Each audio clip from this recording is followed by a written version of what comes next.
Esse aqui é seu? Então, gente, todos estão aqui. A gente vai começar agora uma etapa na disciplina que eu vou começar a chamar vários profissionais de fora, alguns presenciais, outros online de outros locais, tá certo? Que vão falar sobre temas em psicologia analítica. Basicamente, temas ligados à psicoterapia infantil. O João é um psicólogo, psicoterapeuta infantil, formado pela PUC. Ele é mestre em psicologia da educação pela Universidade Federal Fluminense, trabalhou algum tempo como psicólogo educação em escola, e depois ele saiu da escola e começou a atender clínica, tá certo? E atende em clínica infantil. Então ele vai trazer um pouco dessa experiência, principalmente essa parte inicial do encontro entre os encontros iniciais da criança, tá bom? Então a criança, a escola, a família, como ocorre. Porque a gente tem uma lacuna muito grande dentro da formação, essa questão do desenvolvimento, essa questão infantil. Então, vocês terem uma pequena ideia sobre isso, então a gente vai trazer. É um prazer aqui, João, seja bem-vindo. Se vocês tiverem perguntas, gente, vocês podem fazer, eu só vou pedir que as pessoas levantem, porque eu vou gravar isso aqui, ele gentilmente conseguiu, a gente vai ter que editar se aparecer alguma coisa mais sensível, mas aí, por questões, se são perguntas assim, conceituais, teóricas, que não sejam temas sensíveis, eu vou pedir que fale no microfone para ficar com um material pedagógico, tá certo? Para quem quiser assistir depois, outras pessoas, porque tem muito pouca coisa de psicologia infantil clínica junguiana. Então, João, seja bem-vindo. Obrigado. Bom, boa tarde, gente. Eu vou tentar, na medida do possível, ser o mais prático, assim, né, menos teórico, que eu acho que de alguma forma, até pensando quando eu estava na graduação, acho que muito da angústia, assim, quando me pensava, né, na clínica, é imaginar na prática, assim, né, como é que é quando, né, no caso, assim, pensando na clínica infantil, quando chega uma mãe com uma criança, o que eu falo? O que eu falo com a mãe? O que eu falo com a criança? Como é que começa? E se a criança correr para a mãe, o que eu faço? Né, então, eu vou tentar trazer, de alguma forma, uma experiência mais prática, e para trazer essa experiência mais prática, eu acho que o que mais faz sentido é que seja algo dialogado mesmo, assim. Então, a ideia é que não seja uma apresentação, assim, que eu vou falando tudo, aí só no final vocês fazem pergunta ou fazem algo muito pontual. Pode ser algo que, assim, conforme vai trazendo ideias para vocês, alguma dúvida, vocês imaginando alguma situação, querendo, né, perguntar como é que seria, enfim, podemos fazer dessa forma que eu acho que vai ficar até mais proveitoso para vocês. De todo modo, eu quis trazer um pouco de consideração teórica inicial. Eu não sei o quanto e quantos, né, aqui se interessam mais especificamente pela linha da psicologia analítica ou até mesmo pela psicologia mais complexa de um modo geral, assim, aquela que estrutura a sua, né, estrutura todo o seu pensar teórico a partir do inconsciente. E daí, nesse sentido, eu vou tentar trazer, assim, de uma forma bem o começo ali do começo, né, de como que se iniciou esse pensamento do inconsciente na psicanálise, né, inclusive pensando, né, o que isso representa para nós, né, enquanto, para mim, no caso, e para quem mais for acompanhar depois na psicologia analítica, como algo mais no sentido daí do embasamento teórico, né. E assim, na época, né, pensando, voltando para Freud, já se havia na filosofia, entre vários pensadores de outras áreas, já se começava a perceber que existe, que nós não somos tão senhores de si como pensamos ser, né, como supomos ser, né. Então já existia alguns conceitos na filosofia que se trazia essa provocação, né, por exemplo, que o sujeito, ele pode ou não, né, se ele, sei lá, pegar uma coisa bem simples, se ele tem desejo, se ele tem vontade de comer sorvete, ele pode não comer, né, mas o desejo que brota, que vem à sua consciência naquele momento que ele fala, nossa, eu queria comer um sorvete, isso ele não escolhe, isso vem, né. E o fato disso vir, né, dessa forma, a reflexão que se começou a fazer parece que tem algo da ordem da invasão, assim, né? Então eu tô aqui parado, de repente vem a vontade de comer um sorvete, ou qualquer outra coisa que for, né? E eu não escolhi que isso tivesse vindo, mas veio, né? E essa invasão, ela quase que dá uma noção, né? Quase como se fosse algo de fora, porque não estava à minha vista, eu não estava percebendo que tinha algo para vir, só de repente veio. E é mais ou menos dessa ordem que começou a se perceber que o inconsciente, de alguma forma, funciona, né? Ele é quase como se fosse um estranho, né? Quase como se fosse algo externo, mas ele não é externo, né? Por isso que talvez a palavra estranho seja melhor. Ele é um estranho que é muito íntimo, na verdade, né? E essas ideias mais iniciais já existiam. A palavra inconsciente mesmo, na época do Freud, tinha mais a ver com uma pessoa estar desacordada, fez uso de algum tipo de substância sedativa muito forte, ou álcool, drogas, com algum tipo de efeito nesse sentido. Ainda não se pensava no inconsciente como uma estrutura, né? Como algo que de um funcionamento dinâmico, né, psíquico. E foi ele que começou a pensar isso, né? E foram os primeiros pensamentos do Freud estruturados, né, nos primeiras escritas dele, que isso... Peraí, passou? Que passou, né? Aí. Que fez o Jung se aproximar de Freud, porque ele vinha fazendo seus experimentos, nos seus primeiros trabalhos de associação de palavras, vocês já devem ter ouvido falar, e daí ele ficou muito intrigado, né, quando Freud escreve a interpretação dos sonhos, né, que é a obra dele que funda de forma mais fundamental, assim, né, quando ele realmente passa a ter todo um registro, né, desse inconsciente enquanto uma estrutura, né, que está operando ali. Então, na época, né, essa ideia enfrentou muita resistência e até hoje, em algum nível, enfrenta, né. É muito comum que as pessoas ainda sejam muito resistentes à ideia do inconsciente por conta de que isso representa uma ferida narcísica, né, no sentido assim, como assim eu não sou, como assim eu não sei, eu não estou no controle do que eu quero, do que eu faço, para onde eu vou, para onde eu não vou? Claro que eu quero, eu sei, eu escolhi estar aqui estudando psicologia, por exemplo, né, e eu escolhi, agora vim aqui e fiz, né, mas não é exatamente disso, né, é de algo que está para além, né, de alguma forma, e foi isso que o Freud foi tentando mostrar, né, e quando ele escreveu esse livro, né, então Jung se interessou muito e foi atrás, porque basicamente o que o Freud percebeu, né, é que nós, enquanto sujeitos, conforme a gente vai se constituindo, a gente faz um pacto com a cultura, né, o pacto com o coletivo, com os outros, em que a gente internaliza, né, a linguagem, por exemplo, a cultura, essas coisas, e nisso a gente tem que abrir mão de um funcionamento que estava antes, né, da instalação da linguagem e da cultura. Então, um bebê, quando nasce, ele tem os seus instintos, né, e ele, de alguma forma, simplesmente atua, né, ele vai conforme os seus instintos. Você coloca o bico do peito na boca do bebê, ele mama, né, não tem nenhum tipo de processo ainda mental do tipo, estou com fome, agora vou me amamentar, né, isso é uma estrutura, pensar nisso, né, você estruturar isso enquanto uma frase é algo que vem depois.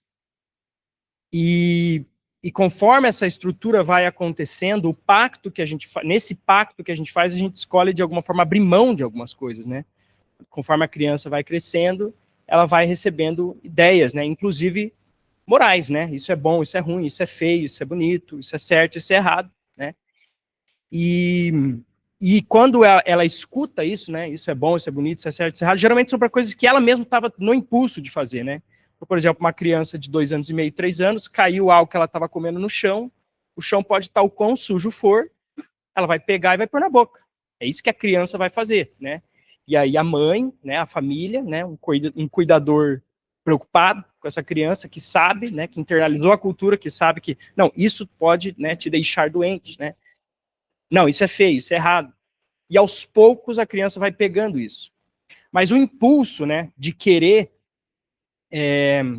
pegar o doce e pôr na boca, ele não vai embora pelo fato da criança saber que ela não pode.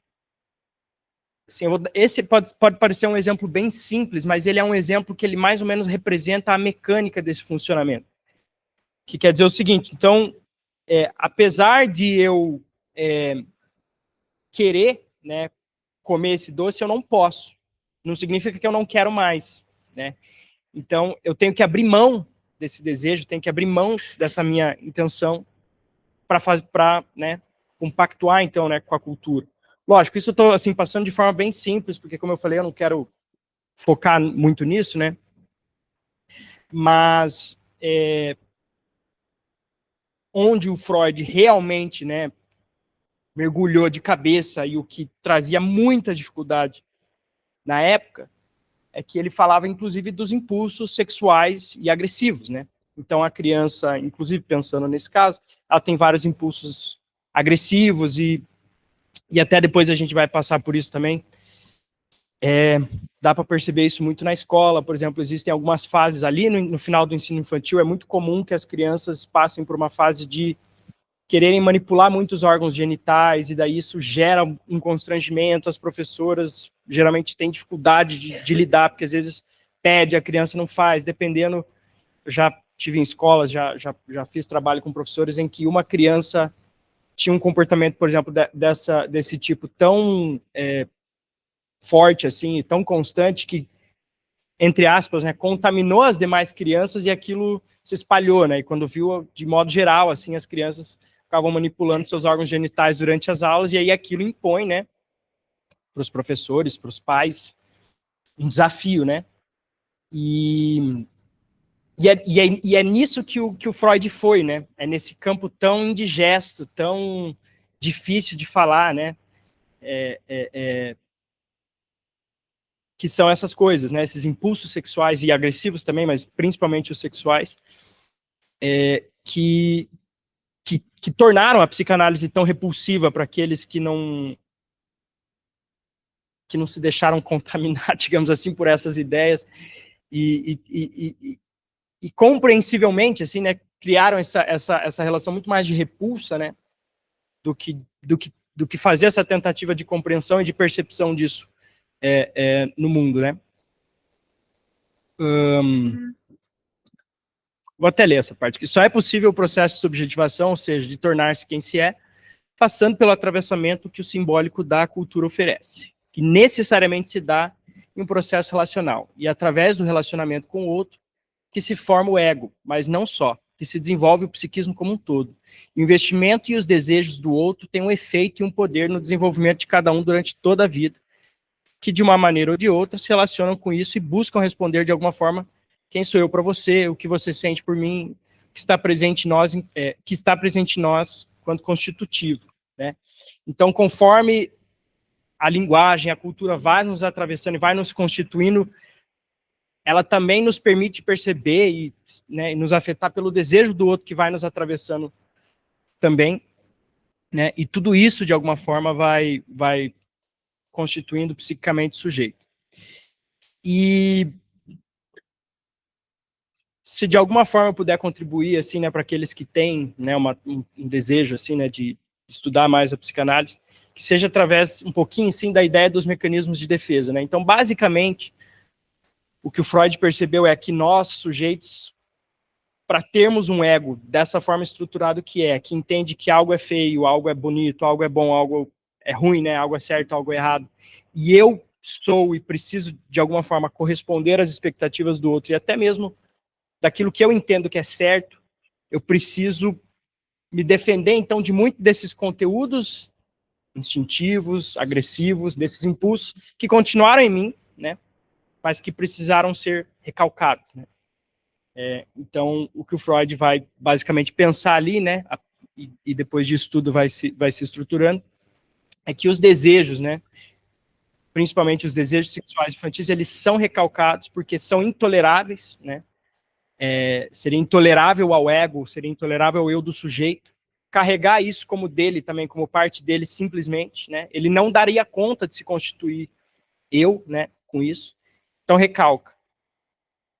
Só que como o recalque não elimina nenhum conteúdo, né, esse conteúdo ele continua se relacionando com com o ego do sujeito, com a consciência do sujeito, e através desse relacionamento é que basicamente foi o que Freud de alguma forma inventou e descreveu, né?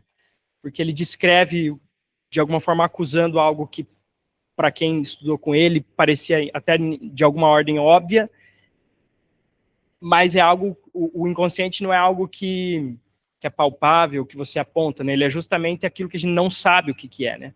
Justamente aquilo que escapa, né? Mas até para tentar, de alguma forma, inclusive, deixar isso mais visível e até para já dar uma linha de raciocínio, assim, né? Que estrutura a clínica, talvez mais a minha do que falar, assim, de forma geral, pelos junguianos, ou pela psicanálise, ou pelo pensamento complexo, mas pensar, assim, né, o que seria, assim, então, o neurótico, né? O Freud pensou toda essa estrutura estudando casos de histeria, né? E eu vou até dar o exemplo de uma neurose. Eu tenho um amigo muito próximo que é personal trainer, né? E quem é personal trainer, ele está numa posição muito curiosa para nós que somos da psicologia de parar para pensar e olhar, mas não só personal trainer, quem trabalha com estética, assim, salão de beleza, né, com unha, porque essas pessoas muitas vezes têm uma frequência relativamente alta de ver seus clientes, seus alunos, e isso vai formando uma relação que eles contam, então, né, as suas histórias ali, né.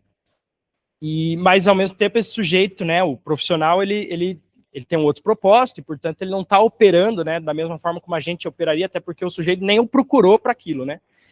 Mas aí, conforme esse amigo vai me contando, eu acho muito curioso, porque ele tem uma aluna, que é uma mulher, assim, já mais velha, e que ela tem uma coisa extremamente vitimista, assim. Então, não importa qual seja a situação que ela está, ela dá um jeito de transformar que ela é a vítima. Então, ela é convidada para um almoço entre amigos, e daí ela narra assim, nossa, porque daí o garçom serviu todo mundo e deixou eu por última e não sei o quê. Então, quer dizer, um almoço entre amigos que era para ser um evento legal, né? Tipo, pô, fui lá, bati papo com meus amigos, revi o pessoal, ela transforma em algo legal. Aí, batizado do meu sobrinho, ela vai, nossa, porque daí me deixaram lá no final da fila e não sei. Tipo assim, parece que não importa qual seja a situação, não importa quem sejam as pessoas, não importa qual seja o momento, o drama é o mesmo. E essa é a neurose. É isso que o Freud percebeu. Essa é a neurose. Por quê? Porque o sujeito, ele tá... A neurose, ela é como se fosse um vício de olhar para o mundo, assim, um vício da maneira de eu me relacionar com o mundo. Né? De alguma forma, essa dinâmica, né, inconsciente, desses desejos, das coisas que a pessoa viveu, feridas que ela carrega e que ela não exatamente entende, né, dores que ela tem, ficam reatualizando essa cena, ficam jogando ela de volta sempre para essa mesma cena, em que ela é uma vítima, não importa se ela está na praia com os amigos, se ela está no batizado do sobrinho, se ela está no casamento do primo, alguém fez alguma coisa pensando em prejudicar a experiência dela de estar lá, e outra pessoa podia ter ajudado e não ajudou. Sempre ela vai viver a mesma cena, independente de qual seja a situação. Então, a neurose, até nesse sentido, ela representa, de alguma forma, uma prisão, assim, né? Uma prisão da forma do sujeito se relacionar com o mundo. Né? E talvez vocês consigam pensar em exemplos, né, na vida de vocês, de pessoas que você vê, talvez não pelo lado do vitimismo, mas outras, assim, né? De, por exemplo, assim, sei lá, você está numa roda de amigos, daí, de repente, alguém faz um comentário que todo mundo leva numa boa e para alguém aquilo pesou. E você pensa, cara, mas não era um comentário ofensivo, mas por quê? Porque provavelmente aquilo tocou na ferida de alguém, por isso que pesou, né? Então é mais ou menos nessa linha, né, que funciona. E aí eu não vou entrar tão a fundo nisso, mas foi na forma como a dinâmica do inconsciente em relação à consciência acontece que o Jung depois vem a divergir do Freud, né? Porque para o Jung, a energia psíquica, digamos assim, elementar, que para Freud era sexual, não é. Ela é algo mais, entre aspas, tá? É uma palavra não muito boa para usar, mas só para a gente poder ir seguindo. Ela é mais neutra, né? E o Jung, depois que rompe com Freud, ele estabelece todo um conjunto de conceitos, né, que eu tenho certeza que é o que vocês estão estudando por aí, né, aqui nessa disciplina e também, né, nas buscas de vocês, com livros e artigos e tudo mais, que aí já não vai... Tem uma relação, né, com a teoria de Freud, no sentido de que ambos entendem que há uma dinâmica inconsciente, há uma relação da inconsciência com o consciente, mas já bem diversa, né, porque para o Jung, inclusive, ele entende que há um inconsciente coletivo, né, que há um conceito também um pouco difícil, e eu não quero aqui, assim, taxar, mas, assim, para simplificar, mais ou menos, assim, o que o Jung percebeu é que nessa relação de conteúdos que estão ali inconscientes com a consciência do sujeito, há certos elementos presentes que não têm a ver com a história pessoal daquela pessoa, mas sim com uma herança que é mais coletiva, né? Que tem mais a ver com uma herança, assim, a nível filogenético, assim, mais da espécie, né? É como se fosse o lado contrário do instinto, né? Se tivesse uma moeda em que numa face está o instinto, no outro lado estaria os arquétipos e aquilo que é do inconsciente coletivo, no sentido que são heranças que independem da história pessoal do sujeito, assim, né? São coisas que nos tocam, que têm força, né? Por serem meio que do ser humano de uma forma geral, né? Mas, enfim, era realmente só para tentar dar um pouco de contexto para, eventualmente, alguém que não tem uma familiaridade tão grande com essa teoria, até por não ter tanto interesse, mas que faça sentido para a gente conversando a partir daqui, que eu acho que é mais onde vai interessar e, enfim, é mais a proposta de hoje mesmo. Então, pensando assim, né, o que traz uma criança para o consultório, como são feitos os atendimentos, né, como que é a participação da família, né, e para pensar nessas perguntas, assim, né, eu queria apresentar alguns casos, né. Então aqui eu trouxe o caso do Fábio, que é um menino de 8 anos, estuda numa escola municipal, tem facilidade na escola, né. O motivo de procura dele foi porque no começo do ano ele teve uma crise renal bem importante, enquanto ele estava com os tios em São Paulo. Ele ficou uma semana sem urinar, ele precisou de uma hemodiálise. Então foi uma história assim bem maluca. Ele estava passando as férias lá com os tios, ele teve um quadro de uma alergia inicialmente, simples e nada a ver com a crise renal. Foi para o hospital para ver isso, resolveram, voltou para casa. Quando ele voltou para casa, começou a se sentir mal, mas enfim, não tinha nada a ver, né, com a alergia, voltou para o hospital e de lá não retornou, porque ficou 48 horas sem urinar, precisou de uma hemodiálise, daí começou uma luta gigantesca, porque estava lá em São Paulo, a mãe estava aqui, estava com os tios. Aí, lógico, né, aquela correria da mãe de ir lá para acudir, para entender o que está acontecendo, precisou fazer uma transferência hospitalar dele para cá. Foi assim, uma coisa bem difícil. E essa mãe, ela já tinha vindo conversar comigo anteriormente, mas tinha acabado deixando para procurar psicoterapia para depois. E ela tem um outro filho, mais velho, que já faz psicoterapia com outro profissional. E aí, depois desse episódio, né, ela veio me procurar, né, para dar início ao processo. Então, até, né, para fazer um quadro bem de um exemplo, né, um exemplo bem prático de como que uma mãe pode chegar. Então, a gente marcou, né, uma primeira conversa e já começa aí, de alguma forma, você começa a perceber o quanto que o nosso trabalho ele é diferente, porque a gente tem que estar se atentando a coisas que são de uma ordem que outros profissionais não estariam se atentando, né? Então a gente tinha marcado lá um horário, vamos chutar aqui, sei lá, 4 horas. Aí entrei na reunião, ela entrou, ela estava no hospital, porque na época ele ainda estava hospitalizado, ela estava tipo numa sala lá de cirurgia, sei lá, numa sala de espera, e daí ela atende nisso e ela vai se deslocando ainda na reunião do tipo assim, nossa, que correria, não sei o quê, e senta daí no outro canto, e aí a gente, de fato, começa a conversar, né, mas é que isso tem um sentido que ela poderia muito bem simplesmente ter ido sentar e depois ter me atendido, né, e aquilo Mas, a princípio, né, essas coisas podem não querer dizer nada, mas aquilo me gerou, fiquei com uma pulga atrás da orelha, né? E aí a gente começou a conversar, e depois esse movimento ele fez sentido, porque ela começou a narrar uma história de muita culpa, como se tudo aquilo tivesse acontecido por uma negligência dela. Ah, porque eu já queria ter começado a terapia antes, eu não levei, e, nossa, como assim, eu não estava lá para ajudar, porque daí os primeiros, né, primeira levada no hospital, todos os primeiros atendimentos que a criança precisou foram esses tios que estavam perto, ela não estava, né? Então, assim, um sentimento de culpa dela extremamente intenso, e que, da minha parte, inclusive, em algum nível ali, exigiu até uma medida mais emergencial, assim, porque ela já estava, assim, quase que se desorganizando, assim, né, com as suas próprias coisas, assim, né, se desorganizando mentalmente, frente a essa culpa que ela não estava conseguindo bancar, assim, né, então veio um sentimento de culpa muito intenso, muito invasivo, que estava torturando ela, assim, né. Então aí faz muito sentido essa cena em que, para me atender, ela me atende num lugar em que ela estava fazendo algo e vai correndo e senta, e aí a gente começa a conversar, em vez de simplesmente ela sentar primeiro, porque de alguma forma parecia que ela queria me mostrar, né, ó, não, eu tô muito ocupada, eu tô ajudando ele, tá, mas beleza, agora a gente pode conversar.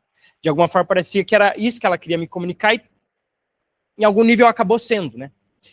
E então a minha primeira intervenção com essa mãe, inclusive, foi, né, auxiliá-la a refletir sobre essa culpa, assim, né, de tipo, não, mas eu entendo, é uma situação extremamente difícil, né, o menino ainda estava no hospital, ele já estava no momento mais estabilizado, mas ainda estava no hospital.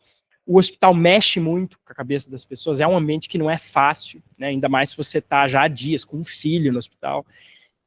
Então, eu fui, de alguma forma, né, ajudando ela a perceber, assim, tá, mas o que você fez? Ah, eu fui lá, precisei ir lá, daí combinamos para trazer e tal, e fui ajudando, né, devolvendo para ela aqueles esforços que ela ia me narrando, assim, né, para mostrar, mas tá vendo como você é uma mãe preocupada, dedicada, né, e de alguma forma fui mostrando para ela que ela não tinha essa conta para pagar, ela não carregava uma culpa de não ter feito nada na hora certa antes, e agora precisa compensar trazendo o menino para psicoterapia, e correndo atrás do tempo que passou, e dela devia ter feito e não fez, né?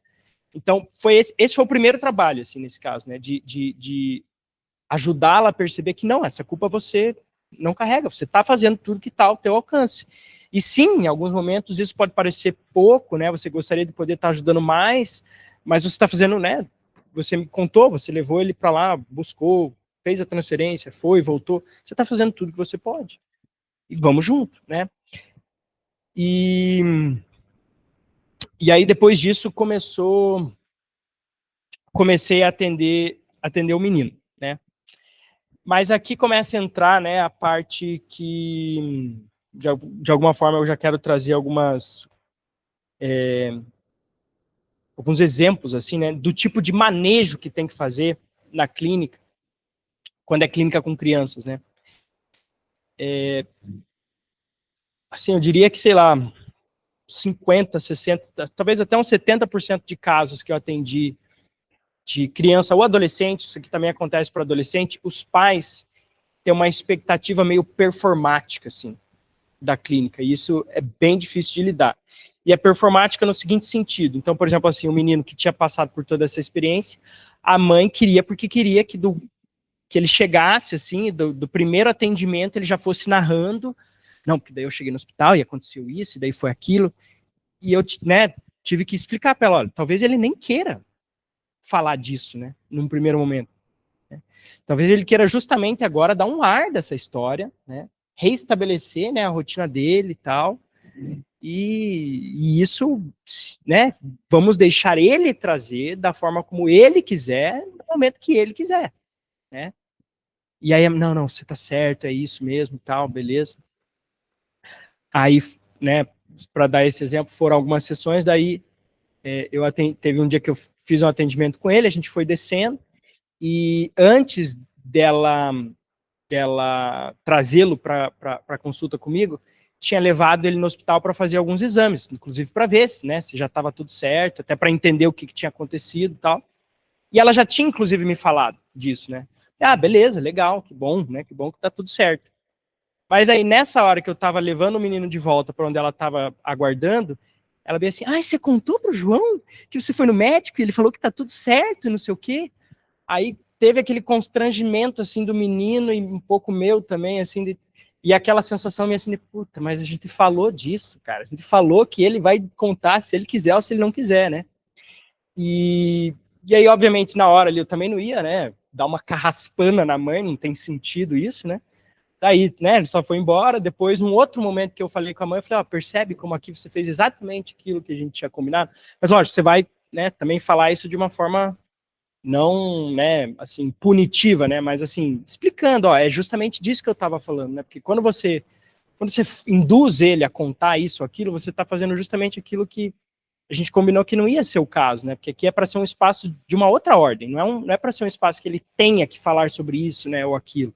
É um espaço dele, que daí a gente vai construir, em algum sentido, né, ele vai dar o tom do que vai ser tratado, do que vai ser falado, do que a gente vai olhar juntos, né. Então, assim, é só um exemplo do tipo de situação que acontece, assim, né, em que assim, é esperado, né, os pais, as famílias, elas vão, de alguma forma, trazer isso, porque elas têm as expectativas delas, que em algum nível, inclusive, é legítimo, né? Se a família nos trouxe, nos confiou, assim, né, quando traz uma criança, eles têm uma expectativa de que aquilo vá fazer um bem para a criança, né? E o que isso quer dizer vai rodar de várias possibilidades, né? Eles vão pensar em mil coisas. Quer dizer que ele tem que falar disso, quer dizer que ele tem que contar que aconteceu na escola, quer dizer que não sei o quê. E, assim, essa ainda era um caso bem tranquilo, assim, né? Eu já tive até, para dar um exemplo, assim, um caso que eu não consegui nem atender. Eu vou, daqui a pouco, mostrar os recursos que eu uso com crianças e tudo mais. Mais uma vez chegou uma mãe para conversar comigo, eu atendi a mãe, a primeira sessão eu sempre faço com os pais, para entender, né, quais são as demandas, o que está acontecendo, quais são as dificuldades, né, por que está procurando. E a mãe contou, era um caso bem difícil, assim, é um menino de 10 anos extremamente desafiador, assim, do ponto de vista disciplinar mesmo, já tinha agredido a mãe várias vezes, era bem difícil dela conseguir, assim, que ele, enfim, fizesse as coisas da rotina que precisava, tudo mais. E daí ela trouxe o menino, fiz a primeira sessão com ele, e foi incrível, assim, ele super engajou na atividade que a gente fez e tudo mais. Aí, né, fui levá-lo de volta para onde estava a mãe, aí a mãe, eu só queria conversar com você 5 minutinhos rapidinho, será que você pode? Eu falei, não, tá bom, podemos, né? Daí ela entrou assim e falou assim, tá, mas como é que é tuas técnicas e tal, não sei o que, assim, né? Eu falei assim, como assim, né? Não, o que você fez? Daí eu mostrei o jogo que a gente jogou, não sei o que, e daí ela começou a condenar moralmente, assim, tudo que eu ia fazendo, assim. Porque tinha um jogo, eu vou mostrar para vocês depois ali, que tem uma parte, assim, que é um jogo de cartas, assim, e você pode matar a criatura do adversário, não sei o que, dela, nossa, porque você falou essa coisa da morte, eu acho que isso é muito inadequado para criança, não sei o que. E ela começou a fazer uma série de, tipo, assim, sabe, projeções mesmo, assim. Óbvio que eu não falei nada, mas nesses casos a gente tem até vontade de falar assim, olha, quem tá apanhando todo dia para criança de 10 anos não sou eu, né? Lógico que eu não ia falar isso, né? Mas, assim, claramente, assim, ela querendo dizer para mim o que fazer e o que não fazer, talvez, não sei se em algum nível ela tinha essa expectativa também, mas até provavelmente esse jeitão dela muito intransigente e né, que provavelmente estava, inclusive, causando esse desarranjo na relação com o filho, né? Mas, assim, tipo, não teve nenhuma segunda sessão, porque eu tentei da forma mais, sei lá, profissional, inclusive, explicar quais eram as atividades, quais eram os objetivos, como é que funcionava. E ela simplesmente moralizava tudo. Não, isso é assim, isso é assado. Assim, em última análise, eu falei, olha, você não vai me dizer como que eu vou fazer meu trabalho, né? Eu sou profissional, eu tenho que ter uma confiança, e eu tenho naquilo que eu faço. Se você, né, entende que prefere procurar um outro caminho, faz parte.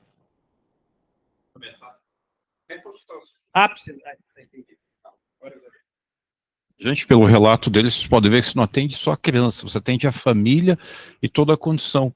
Então, você não maneja só os problemas e a ansiedade da criança, você maneja os problemas e a ansiedade de toda a família, de todo o contexto. Tá? Preste bastante, o João está colocando muito bem isso aqui. Na verdade não existe atender a criança, né? Já tirem isso da cabeça, se alguém tem essa expectativa de que trabalhar com a criança, a mãe vem, deixa, vai embora e volta para buscar. Isso não existe, né? A mãe manda, no mínimo, manda um áudio de 5 minutos depois de toda a sessão. Faz parte. Mas, inclusive, são importantes essas coisas, assim, elas nem são... fazem parte do trabalho. O trabalho é esse, na verdade, né? Muitas vezes, inclusive, muito do que faz mais efeito é você ir fazendo esse manejo da expectativa da família, assim, porque, por exemplo, se é uma expectativa de performance, de desempenho, provavelmente é algo que a criança também, em algum nível, está sofrendo, em outros âmbitos também. Então, se você vai questionando isso com a família, de alguma forma, oferecendo a oportunidade deles refletir, né, sobre isso, e se eles, de fato, fizerem, né, verdade, isso pode ir, né, universalizando para outros ambientes que a criança também transita, e também para outros campos de expectativa que a família tem e de alguma forma possa colaborar, né? Então é isso, né? Alguém quer comentar, fazer alguma pergunta?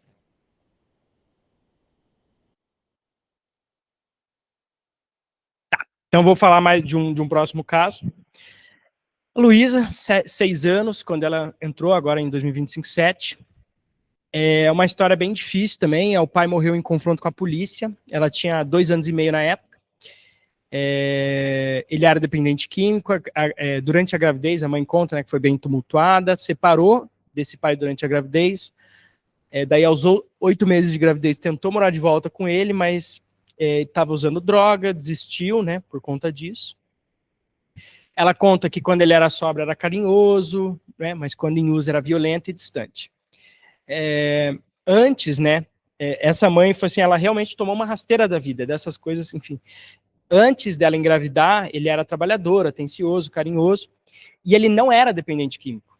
Ele entrou para o uso das drogas depois, né, e inclusive ela, no relato dela, associa muito à questão do nascimento da filha, de alguma forma, talvez até isso em si desequilibrou ele demais, assim, simbolicamente, talvez ele não deu conta do que aquilo poderia dizer, né, assim, os desdobramentos, e literalmente, enfim, foi até o falecimento. Obviamente, foi algo extremamente desestruturante para a mãe, né, também, né, para a criança, de algum modo, e é um desses casos que é tenso, assim, né, delicado, porque desde muito cedo a menina sabe que o pai morreu e sabe que o pai morreu em confronto com a polícia, né?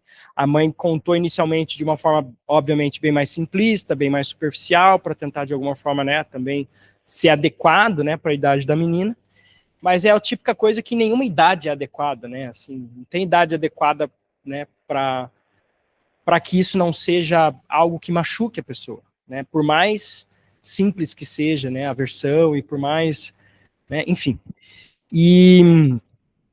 Mas do ponto de vista mais prático, assim, né, esse é um dos casos, assim, que mais, assim, é difícil de não rir de lembrar, porque essa menina, ela é incrível, assim.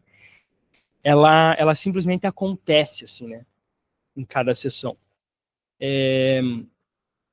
Ela entra, daí ela traz os brinquedos dela, eu tenho os meus ali, e aí a gente entrou numa desde muito cedo, assim, de dar nome, assim, né, então daí os personagens, eles já são meio os mesmos, assim, né, só que daí ela já entra contando, não, porque hoje a mãe do Julito brigou com ele, então ele não vai poder ir na escola, só quem vai para a escola é o outro. Ela já chega contando e já chega montando a cena e já chega fazendo, né, e é muito interessante. Lógico, o começo do começo, talvez até eu dê um exemplo que seja algo bem, assim, interessante para vocês visualizar, que a primeira vez que a mãe trouxe, né, eu cheguei para ela e falei, então, vamos lá, né, vamos pro atendimento, e aí ela ficou paralisada, assim, no sofá, assim, né, e aí é aquela típica situação que às vezes a gente fica até meio sem saber o que fazer, né, porque tava eu lá, fui até a recepção, a menina sentada do lado da mãe, vamos, e a menina só. Eu falei assim, você quer entrar com a sua mãe primeiro? Dela, quero. Aí entrou a mãe com a menina. Daí eu peguei a minha caixa de brinquedos, abri e falei, dá uma olhadinha, veja o que você... dá uma olhadinha, veja se você se interessa por alguma coisa, veja se tem alguma coisa que você queira brincar. E ela ficou assim bem, né, ainda envergonhada, assim, retraída. Mas ela foi, pegou, acho que a primeira coisa que ela pegou foi tipo uma folha e uma caneta, assim, um lápis, enfim. Começou a fazer alguns desenhos, algumas coisas e tal. Dali a pouco, acho que até a própria mãe, né, deu aí assim, tudo bem, você fica aqui agora, eu vou lá, uma hora que ela já estava mais engajada, ela, não, pode ir, mãe. Então essa foi, assim, essa conquista, de alguma forma, foi importante nesse caso, e ela é muito importante de se fazer dessa forma muitas vezes, assim. Tudo bem a mãe entrar nesse primeiro momento, até que você se familiarize com a criança, até que a criança ganhe alguma confiança em você. É justo que a criança não confie em você logo de primeira, ela não te conhece, né? Quem ela conhece é a mãe, né? E sei lá, enfim. Mas, assim, logo na segunda, terceira sessão, daí já começou essa dinâmica. Então, entre os brinquedinhos lá que eu disponibilizo, tem uma bonequinha que tem um cavalinho, tem daí umas coisas de casa, de escola, não sei o quê. Daí ela já deu o nome, aí ela pegou a bonequinha, assim, começou a brincar, eu falei, qual que é o nome dela? Daí ela ficou pensando, assim, daí ela deu o nome de Letícia. E na época tinha aquela música da Letícia lá, como é que era? Fugiu com a moto taxista, alguma coisa assim. Ela gostava dessa música, deu o nome de Letícia. Eu falei, e como é que é o nome do cavalinho? Ela deu o nome de Julito. E isso foi uma coisa bem interessante, porque a partir daí, toda vez que ela já chega, não, porque a Letícia tá muito brava com o Julito, porque ele fez isso e aquilo e não sei o quê, e ela já vai montando cenas, né, e essas interações entre esses personagens. Só que essas interações, essas cenas, elas e aí é que tá, né, e por isso que de alguma forma eu quis fazer essa introdução, assim, mesmo que capenga, do inconsciente, porque ela nos diz coisas, e é disso que a gente está atrás, quando a gente está atendendo as crianças, é do que essas cenas elas podem nos comunicar, né? Então, ela tinha uma coisa muito forte nas primeiros, sei lá, 3, 4 meses, que ela pegava esse cavalo, e ele se mijava, e ele vinha e cagava na minha cabeça, e mijava no meu braço, e mijava na gaveta, não sei, tudo, em toda a minha sala, ficava cagada e mijada por esse cavalinho. E o que é, né, o cagar, o mijar, inclusive, né, é, de alguma forma, marcar território, né? Quem tem cachorro sabe, né, os cachorros não vão fazer xixi num lugar aleatório. Eles querem fazer xixi onde já é o point, né, que vai vários, né? E ela tinha uma coisa, assim, muito intensa, e cagava na minha cabeça e não sei o quê. Só que, inclusive, do ponto de vista até de intervenção, teve um momento que foi bem interessante, que assim, ela estava num dia assim, numa coisa, e vomitava, e cagava, e mijava, e não sei o que, não sei o que, não sei o que, e ela estava numa, assim, bem intensa, ela pegou e cuspiu no Julito, no cavalinho. Eu falei assim, opa, aí não pode. Dela, não, mas foi a Letícia, não sei o que, deu, não, você cuspiu no Julito, agora a gente vai levantar, vai lá levar ele no banheiro, vai lavar e depois a gente volta. Só que esse é a típica coisa que é importante de se visualizar e de se pensar, porque assim, eu não dei uma bronca nela, uma mega bronca, do tipo, o que você fez é muito errado, você não pode, não sei o quê. Eu demonstrei um limite claro e inegociável, e isso é importante também, porque eu não falei, você, ai, que lindo, mas mesmo assim a gente tem que lavar. Não. Isso realmente não pode. Aconteceu, beleza, mas a gente vai lá, vai lavar, e não é para acontecer mais.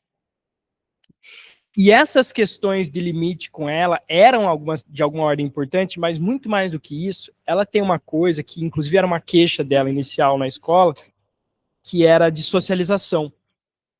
Mas ela não tinha um problema de socialização, por exemplo, por timidez, exatamente. É porque ela era muito mandona mesmo. Então, assim, todas as brincadeiras, ela dizia quem que é quem faz o quê, que horas que levanta, que horas que senta, que horas que apaga, que horas que acende. Ela queria ser assim com todas as colegas que ela brincava, enfim, com a irmã dela, que ela tem uma irmã, e isso, obviamente, chegou uma hora que as pessoas começaram, tipo, cara, eu não vou brincar com ela, tipo, tem que ser tudo, absolutamente tudo do jeito dela, e como é que isso começava a aparecer, inclusive, na clínica, né? E daí ela vinha e falava, você é esse, não sei o quê, daí às vezes eu falava assim, tá, agora esse aqui quer ir ali, quer ir conversar com o dinossauro. Dela, não, ele não quer ir conversar com o dinossauro, ele quer fazer não sei o quê. Eu disse, não, Não, ele quer ir lá conversar com o dinossauro. Mas, assim, quando eu... Teve uma época que eu comecei a... Assim, eu sabia que ia ser... Assim, eu chegava quase a sair suado, assim. Ela exigia tudo de mim. Ela tinha 7 anos, 6 anos, ela exigia tudo de mim. Tudo. E, assim, eu não abria mão desse movimento, de dizer, não, ele vai lá brincar com o dinossauro. Teve uma vez que foi uma festa de aniversário do Julito, ou sei lá o quê. Eu falei, então vai ter música dela. Eu não quero música. Vai ter música. Julito disse que quer música.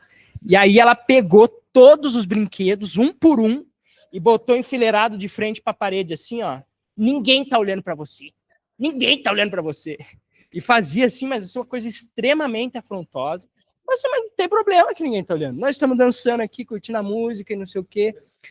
E precisou, assim, vários, mas assim, isso não foi uma coisa de um dia. Vários dias, vários. Em que ela queria dizer absolutamente tudo como vai ser tudo, né? E eu tive que fazer esse enfrentamento de, não, você não vai aqui, não. Beleza, você quer dizer como é que esse aí vai? Esse é o que você está brincando, mas esse aqui vai fazer do jeito que eu... E essa é a intervenção em si. E lógico que isso acontecia também em conjunto com estar conversando com essa mãe, né? De ir falando, ó, tô percebendo, isso que você falou, tô percebendo na clínica também. E até em alguns momentos, assim, quando são coisas que você percebe que, por exemplo, assim, pode acontecer, sei lá, dela realmente ficar muito chateada, de comunicar, inclusive, ó, eu tô fazendo assim, e eu não vou, não vou arredar o pé. Ela vai querer dizer como é que funciona tudo, mas aqui não vai. Teve uma época, inclusive, que ela chegou para mim e falou assim, nossa, tá muito difícil lá no João. Eu não quero ir, porque tudo tem que ser do jeito dele, e não sei o quê. A mãe me contando que ela tava narrando isso. Só que ela falava isso e vinha e trazia os brinquedos e brincava normal. Só que assim, e foram esses enfrentamentos que a gente foi ter que ter. E por exemplo, essa é uma questão que melhorou muito já. Ela já se desenvolveu muito. Tanto que ela fez novos amigos na escola, tá conseguindo uma socialização muito mais interessante. Mas são coisas que até é interessante de pensar, né? Que a atitude dessa mãe, a receptividade dessa mãe a esse trabalho que permite. Porque, inclusive, né, já pegando no contexto, assim, que eu também trabalho, que é da escola, o que pode acontecer, acontece muito na escola, é da mãe chegar com expectativas muito fixadas e a mãe não ter margem de negociação, né? Não, mas você vai fazer assim com a minha filha. Ela disse que é assim, ela disse que veio aqui, teve esse problema, que história é essa, né? Assim que os professores têm escutado muito, assim, as queixas, né? E por mais, né, que isso possa querer dizer, tá bom, né, não vou mais atender, né, a sua filha, a gente tem que estar disposto a fazer isso. Porque a nossa função não é a mãe entrar no nosso consultório e dizer, isso é aqui, é pronto. E você faz assim, você faz assado.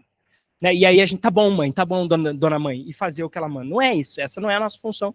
Assim como também não é da escola, a questão é, a escola, diferentemente, né, de quem passa por essa formação, a escola está desequipada para se defender desses impulsos autoritários que os pais estão tendo, assim, nesse sentido, né? Principalmente as particulares. As particulares não é uma palhaçada, né? Essa menina mesmo, teve algum momento que ela estava com alguma queixa, assim, também no sentido de desempenho escolar, que a escola foi lá e disse, ela está precisando de muito apoio, não sei o que, chamou a mãe para conversar, falou isso, que ela tá precisando de mais ajuda do que os demais, não sei o que, a gente está pensando em retê-la, tal, em vez de deixar ela passar. E aí a mãe começou a questionar, tá, mas se é o caso de reter, eu quero saber o que é que está acontecendo, tá, para eu saber o que ela precisa para a gente ir atrás, né, de fazer o que for preciso, então, para que ela possa até melhorar e ter... E aí a escola, percebendo que a mãe, né, estava insatisfeita com aquilo, não, tá tudo bem. Então, tipo, eles abriram mão do próprio parecer, né, porque a mãe começou a falar, não, tá, então me digam o que fazer, me digam do que ir atrás, porque se está insatisfatório, eu estou tentando isso, não funciona, eu tento aquilo, não funciona, né, daí a mãe chegou a falar, né, pode ser o caso, então acho que talvez eu ver uma outra escola, porque talvez a metodologia de vocês, pode ser que ela não tenha se adaptado e tal, mas ela não falou naquele tom do tipo, não, a culpa é de vocês, então eu vou tirar ela dessa escola. Ela falou, tipo, não, eu quero entender, então me digam o que está acontecendo, o que eu faço, o que eu corro atrás, de que forma que eu posso ajudar ela. Mas, em última análise, né, se nada funcionar, acho que talvez eu precise ver uma outra escola. Não, tá tudo certo, ela vai bem, é tudo lindo, tudo maravilhoso. Então, as escolas, elas estão sem espinha dorsal, assim, né? E isso é no caso dessa mãe. Agora, quando chega uma mãe, então, dizendo que história é essa, que a prova de geografia estava muito difícil, eu quero essa professora na rua, e as escolas estão demitindo. Então, né, assim, extremamente difícil, mas o ponto é, né, às vezes essa é a mesma mãe que de alguma forma pode chegar para nós, né, e chegar com esse mesmo tipo de expectativa de que vai ser assim, né, que ela vai vir, vai dizer como é que não é, e o nosso papel vai ser dizer, não é, né, eu vou te passar, né, a forma como eu trabalho, se te interessar a gente segue, né. Lógico, não estou dizendo que a gente tem que ser fechado, de repente uma dica, uma ideia, uma pergunta dos pais, não é isso. É que quando eles querem invadir nesse nível de te ditar a forma como você vai trabalhar, o que a gente vai dizer para eles é não, né? Não, eu vou, se tiver alguma sugestão, alguma pergunta, algo, podemos conversar sem problema nenhum, mas não, você não vai me dizer o que eu vou e o que eu não vou fazer nesse nível, assim, né? Enfim, até porque em algum nível nós somos o profissional e eles não, né? Diga. Em relação a Luísa, né, a mãe, como que era o contexto dela? Tem esse relato de como que era o contexto em relação à ordem para Luísa? Já visto que ela assim, era bem mandona, né? Como que era a mãe em relação a ela? Não, a mãe ela não facilita. Só que ela faz jogo muito duro. Então a mãe não é aquela mãe que tipo, tá bom, não tem problema, pode jantar sorvete. Tipo, não é essa. Ela mantinha o máximo possível, assim, né, uma rotina adequada, atividades, acompanhava na tarefa de casa, tudo mais. O que acontecia tem tarefa de casa, vai fazer. Daí ela já começava, mas não quero. Não sei. E aí a mãe tinha que ficar num desprendimento de energia, numa coisa ali muito intensa, mas ela tinha essa disposição, que é necessário, né? E de alguma forma, às vezes, e é isso que é preciso estar atento, que às vezes os pais chegam para nós com a seguinte demanda, eu tô tendo que passar muito tempo com meu filho para fazer a tarefa, porque ele nunca quer fazer a tarefa de casa, então trouxe no psicólogo, porque o psicólogo vai bater com a sua varinha de condão, e aí o meu filho vai deixar de ser aquele que precisa de mais atenção na hora de fazer tarefa de casa e vai tocar o barco sozinho, né? É muito comum esse tipo de demanda, assim, né? Então, igual o Carlos estava falando do trabalho com os pais, então é isso que é o trabalho com a família também, né? De adequando, né, essas expectativas e mostrando que a gente não entra na cena para que eles tirem o pé. Pelo contrário, eu diria que 100% das vezes a gente entra na cena para, inclusive, opa, vamos? Mas você é mãe, né? Mas faça alguma coisa, até para entrar nisso agora, até um caso que eu não trouxe aqui nos slides, mas aconteceu, de um menino que eu atendi, um adolescente, já mais velho, 15 para 16 anos, aprontava tudo e mais um pouco que vocês podem imaginar, de roubar o cartão de crédito do pai para pior. E a mãe tinha uma expectativa muito forte de que daí, quando acontecesse alguma coisa desse tipo, ele comprou R$500 em vape no cartão de crédito pro pai, o pai nem sabe. Ela tinha a expectativa que daí eu ia entrar e falar assim, é o seguinte, agora você tá de castigo e você não vai mais na festa e você vai mais não sei o quê, porque ela vinha e meio que me demandava isso, assim, ele fez isso, e agora? E não sei o quê. Assim, mas o que você acha? Você é mãe dele, né? Tipo, não é assim que eu falava, mas em última análise, você é mãe. Ele acabou de tacar bolo na tua cara. Você vai fazer o quê? Né? Faça alguma coisa. Proíba ele de ir em festa até o final do ano, sei lá, qualquer coisa. Mas tome uma decisão e banque essa decisão. Né? Só que ela não bancava. E aí, inclusive, os meus últimos esforços, assim, no sentido de alguma forma, ele era um menino adotado, de alguma forma ajudá-la a perceber, né? É porque, assim, ela, por exemplo, já estava no limite, assim, né? Ele com 16 anos, eu tô pensando em emancipar a maioridade dele. É um caminho. Pode ser. Porque ela queria muito que ela me jogasse esse tipo de coisa, para eu falar assim, não, acho que isso não, acho que é melhor você fazer tal coisa, vai para lá, vem para cá. Ela queria que eu falasse assim, você vai falar isso para ele. E óbvio, a gente nunca vai entregar. Inclusive, em alguns momentos, até explicitamente, eu Levantei isso com ela, a gente não precisa ficar numa coisa assim, né, tipo, só jogando no ar para a pessoa pescar. Eu falava assim, olha, o meu papel aqui não é te dizer qual que é a punição adequada para ele, porque não existe. E isso em nenhum livro de lugar, de nada. É você, enquanto mãe, tem que tomar uma atitude e assumir a responsabilidade da tua escolha, mas faça uma escolha. De fato, acho que merece algum tipo de atitude, né? Isso que ele fez agora, né? Mas não, ela não conseguia, de jeito nenhum. Tanto que o último acontecimento do atendimento desse caso foi que ele entrou e falou assim, vou ser bem direto, João, eu não quero mais vir. Eu já falei com a minha mãe disse que tá tudo bem, que eu não preciso mais vir, não sei o quê. Tá? Eu tenho certeza que não foi isso que a mãe falou e tal, né? Eu falei, não, tá bom, né? Né? Ok. Daí ele foi, trouxe a mãe, eu nem tinha chamado, eu falei, tá bom, você encerrou, você, né, conversou com a tua família, tá tudo certo, tá encerrado o processo. Daí ele desceu, subiu com a mãe. Daí a mãe entrou assim, então queria falar, não, pois não, né? Mas ele, né? É porque ele tá dizendo que ele não quer mais vir, não sei o quê, tarará.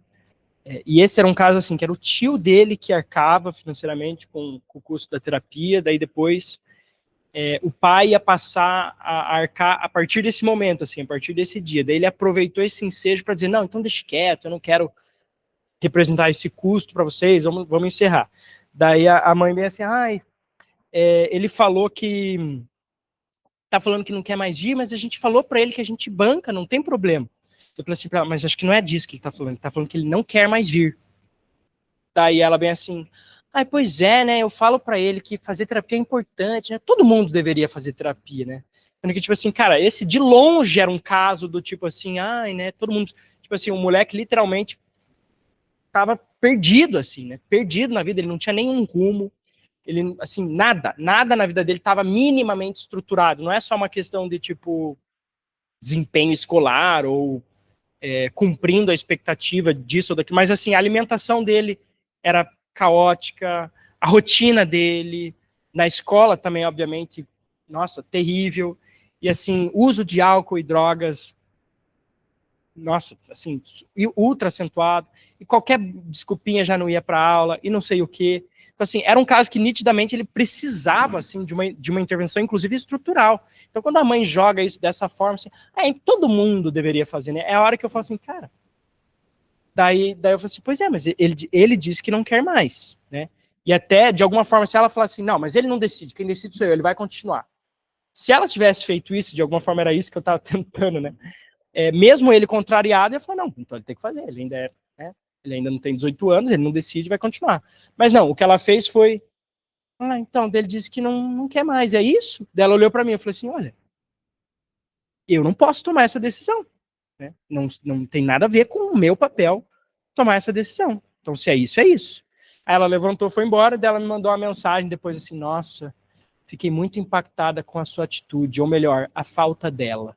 Tipo assim, o tempo inteiro tentamos que justamente não é o meu papel tomar uma atitude com relação aos comportamentos do seu filho, é você que tem que tomar.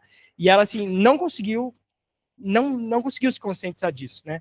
Então, assim, para mostrar que nesse atendimento com a criança, nesse caso adolescente, a família acaba virando uma coisa só quase, assim, né? Não dá para pensar nas coisas separadas. Nesse caso, era uma mãe zero disposta a fazer essa reflexão. Essa não disposição dela permitiu o trabalho ir até um certo ponto, chegou uma hora que não deu mais, né? Chegou no limite das possibilidades. Que horas são? Não, só para me organizar, porque eu tenho... Não sei se vai dar tempo de passar tudo, mas, enfim. Tá. Aí mais um caso Melissa, 13 anos, estuda no Dom Bosco. Pais procuraram porque sente que ela está mais triste, desanimada e agressiva com eles em alguns momentos. Ela relata sofrer bullying, demorou para falar com ele sobre esse assunto, mas recentemente abriu, né, com os pais sobre a agressão na escola. A principal responsável é conhecida com eles como a gordofóbica. Não é o caso dela, mas a menina é especialmente malvada com gordos. A escola não fez nada, mas diz fazer. Então, assim, ela estudava nessa escola que tinha... Ela centralizava, assim, um pouco da tal da gordofóbica. porque essa menina era gordofóbica, era xenofóbica, era tudo, né? Bem complicado de conviver, eu imagino, de fato, com essa menina. E ela não se reconhecia, assim, entre aquelas pessoas. Ela achava o ambiente todo muito difícil, de difícil convivência, né? E aqui, nesse caso, acho até interessante mais de pensar, assim, nessa questão da escola, assim, porque os pais tentaram, né? Tentaram ir na escola, conversar, e a escola, ela se blinda, cara, ela se fecha de um jeito, ela finge que não tá acontecendo, porque se ela acusa que tá acontecendo, né, daí ela tem que lidar, e como ela não sabe lidar, ela prefere só fingir que não tá acontecendo, mas ela diz que tá, né, ela diz que tá lidando, né? Então, é uma dificuldade muito grande, assim, né, desse tipo de situação. Mas, enfim, essa foi uma menina que chegou... Foi um caso que chegou bem difícil e que evoluiu muito, ainda bem, porque ela tinha 13 anos e tinha literalmente 0 amigos, né? E com 13 anos é muito complicado a pessoa ter 0 amigos, porque é a fase da adolescência, é a fase que essa socialização é extremamente importante para todos os efeitos, porque você está saindo numa infância em que você idealiza lá teus pais, né, as figuras da tua família, como os adultos da tua família, como as referências maiores e tal, e começa a procurar no mundo, né, outras referências que tem a ver com você, né, que você se identifique, que você comece a criar essa conexão mais, inclusive, horizontal, né, e não tanto essa vertical, e ela não tinha para onde olhar, ela não tinha amigos. E, cara, beleza, ela reclamava muito, né, do Dom Bosco, lá da sala dela. Obviamente que não era o Dom Bosco, né, assim, inventei outros nomes, né, só um pouquinho. Ela reclamava muito da sala dela, mas, assim, toda escola tem as suas tribos, né, as pessoas que gostam do rock, as pessoas que gostam de jogos, as pessoas que gostam de futebol, as pessoas que... E as pessoas se encontram, né, encontram as suas tribos, né, e ela não conseguia, né, mesmo entre as pessoas que tinham, né, interesses parecidos com ela, que tinham características parecidas com ela se fechava muito. E isso, ao longo de muito tempo, né, a gente pôde ir explorando, né, que não era à toa que ela tinha uma questão muito forte, né, com os vários dos preconceitos, porque a gente teve que fazer, inclusive, uma espécie de uma separação, assim, né, entre, não tem nenhuma desculpa para o sujeito manifestar um preconceito, qualquer ele que seja. O preconceito é reprovável, qualquer ele que seja. Mas a questão é, às vezes, ela tipo assim, uma pessoa aqui fez algo, né, que de fato, assim, não quero me relacionar com pessoas que são gordofóbicas, por exemplo. Tá certo, é teu direito, é legítimo, inclusive, só que daí ela generalizava, não, todo mundo lá tá tudo errado, daí todo mundo aqui também tá tudo errado. Quando ela vê, ela fechou um cerco, uma redoma, assim, sobre ela, né, que impedia ela de se relacionar com absolutamente todos e quaisquer outros, assim, né? E ela, inclusive, chegou, né, a essa percepção de que havia um preconceito muito forte dela, assim, com os outros de forma geral, né, e aos poucos à medida em que ela foi conseguindo dissolver isso, ela foi conseguindo se abrir, né, fazer amigos, e hoje ela tem amigos e tal.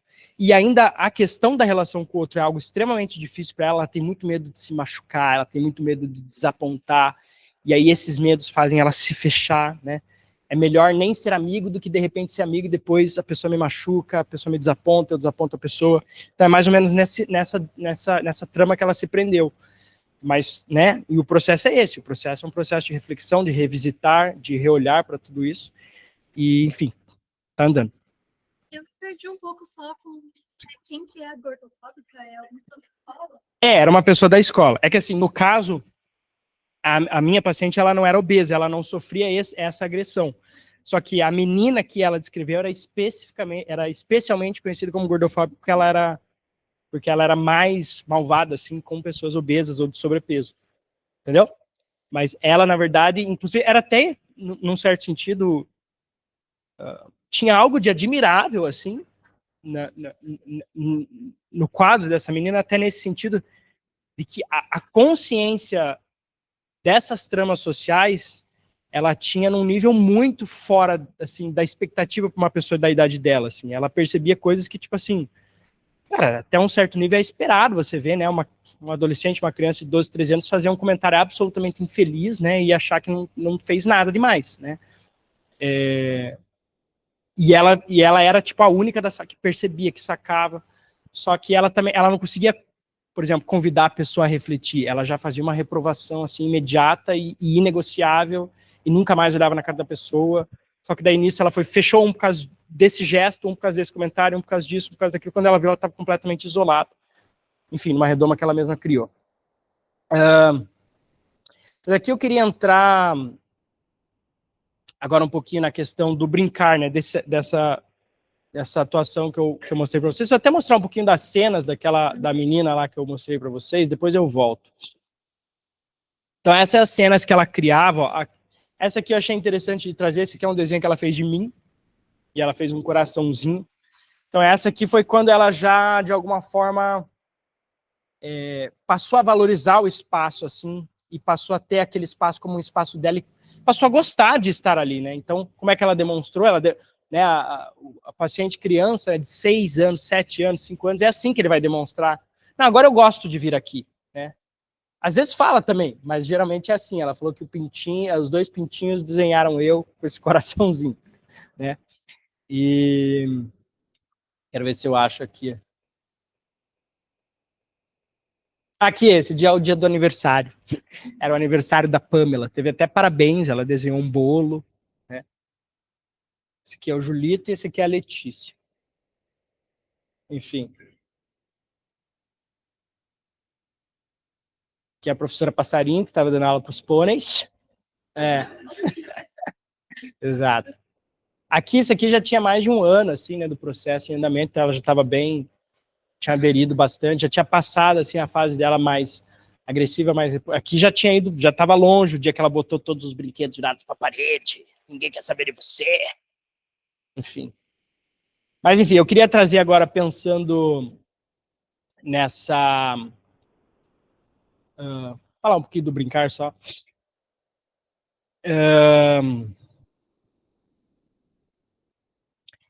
Essas citações aqui são do livro do Michael Fordham, que para quem tiver interesse em psicologia analítica com crianças, acho que é uma obra mais central, assim, mais importante, porque foi um dos primeiros, né, a estruturar de uma forma mais, assim, bem sólida, assim, né? Não foi o primeiro, mas um dos primeiros, forma mais sólida, assim, pensar nos conceitos da psicologia analítica com crianças, porque o próprio Jung e a primeira turminha dele ali, o pessoal tinha um pensamento já das pessoas, até pensando assim, na segunda metade da vida, no sentido assim, já adulto, assim, já em um processo de sair, assim, não do inicial da estruturação em si, né? Mas aqui, de alguma forma, é o que vai dar suporte teórico, né, para a importância da brincadeira. Daí decorre que a brincadeira é um veículo para comunicação significativa, um elemento que se revela especialmente útil ao analista. Em vez de falar, a criança irá brincar, exprimindo seus amores, ódios, medos, esperanças, às vezes de forma transparente, mas em geral de modo indireto. Quando no consultório, aí é o que eu coloquei aqui, né? Eu vou disponibilizar brinquedos. As crianças gostam bastante de desenhar também, os desenhos ajudam bastante, né? Opa.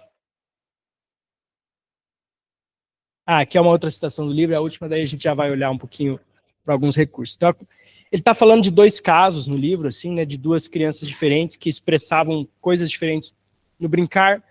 Dá para entender mesmo sem saber isso, mas só para ter esse contexto, né? Então, a comparação entre as brincadeiras dessas 2 crianças revela muitos pontos de similaridade. Em ambas, há o mesmo problema no uso de regras e regulamentos. A mesma tendência a punir e rejeitar o que é mal. Em ambas, a brincadeira é usada para elaborar e dominar ansiedades, que não poderiam ser administradas no cotidiano. E, em ambos os casos, a fonte da ansiedade são pulsões agressivas e libidinais não integradas e as fantasias a elas associadas. São essas funções do brincar. como um todo que o tornam terapêutico, principalmente quando há tolerância por parte dos adultos.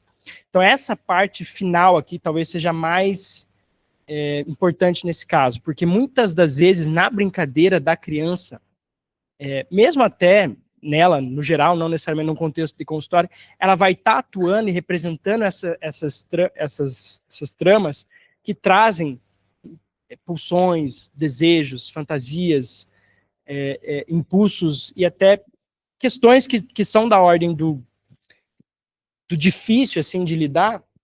E o que vai acontecer é que, de modo geral, os adultos vão moralizar, às vezes, a brincadeira da criança, né? Tá, isso não pode, não, assim não pode, aqui você não faz isso, aqui você não faz aquilo. E, enfim, é legítimo que faça, eu não estou condenando isso, mas eu estou dizendo que o mérito do contexto terapêutico é não fazer isso, né? É permitir que a criança vá colocar para fora, né? Pois, da mesma forma, é a ideia nesse sentido, né, pensando que a ideia da clínica com o adulto, né, é que a gente proporcione um lugar em que ele possa falar sem ser medo de ser julgado, né, que ele possa pôr para fora aquilo que ele quer falar, que ele quer contar, né. Para a criança é isso, que ela possa pôr para fora aquilo que ela quer brincar sem também medo de ser julgada, sem medo de ser mal interpretada, né.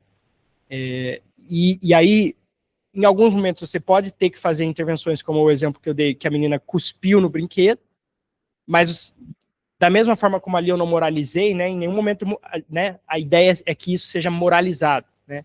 Então a gente nunca vai moralizar, nunca vai condenar de alguma forma, né.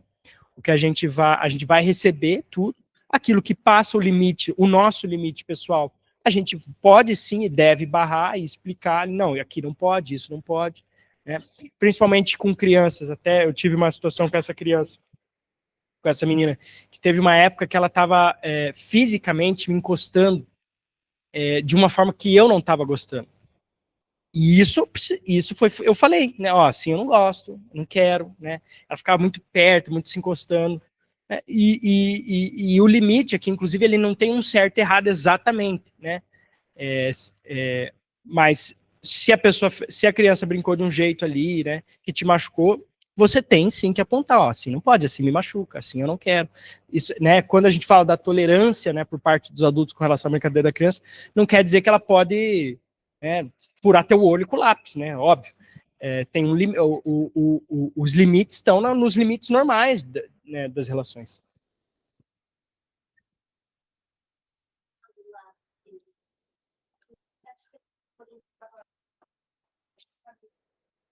Não, o cavalo, assim, até pensando agora, né, que a gente pode aproveitar, assim, né, do inconsciente coletivo, o cavalo é um representante clássico, digamos assim, do instinto. O cavalo é um representante clássico daquilo que é mais instintivo em nós mesmo, né? E ela gosta muito de cavalos, inclusive, essa menina, né? E ela pegar aquele cavalo e cagar em tudo, assim, né? E vem e caga. Primeiro uma demonstração de marcar o território, de dominação, mas era algo dela, assim, não estava representando nenhum familiar, ela estava fazendo o que ela não pode fazer, né? Brincando, encenando algo que na vida real ela não pode cagar em tudo, mas ali ela pode, então ela vai, caga e marca o que é meu, né? Como quem diz de alguma forma, né? Então tem muito mais a ver com ela atuando, né, simbolicamente, mas atuando algo que está nela, é mais nesse sentido. Em relação a cuidar, em relação à criança,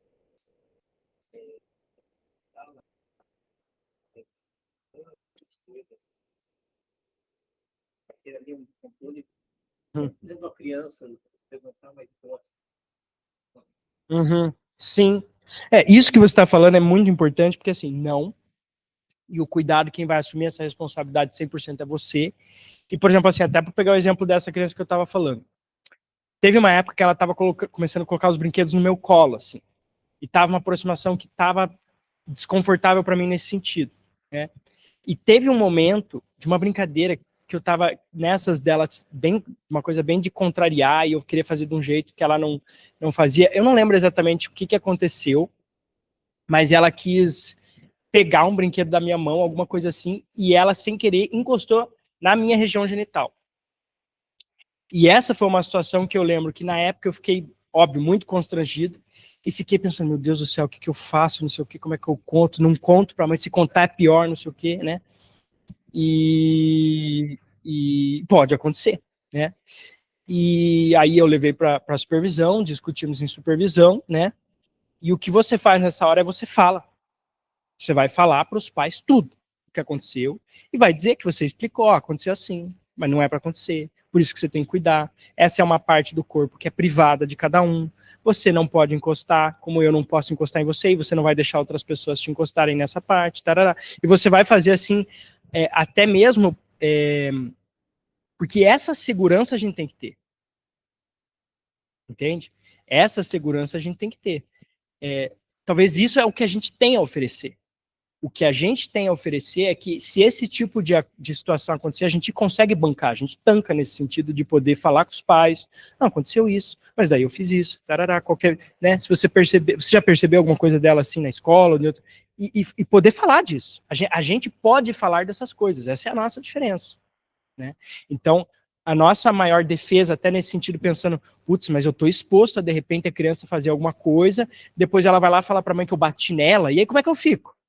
Né? A gente, em um certo sentido, está exposto, mas primeiro que assim, de modo geral, criança você vai atender com o pai e a mãe na sala de espera.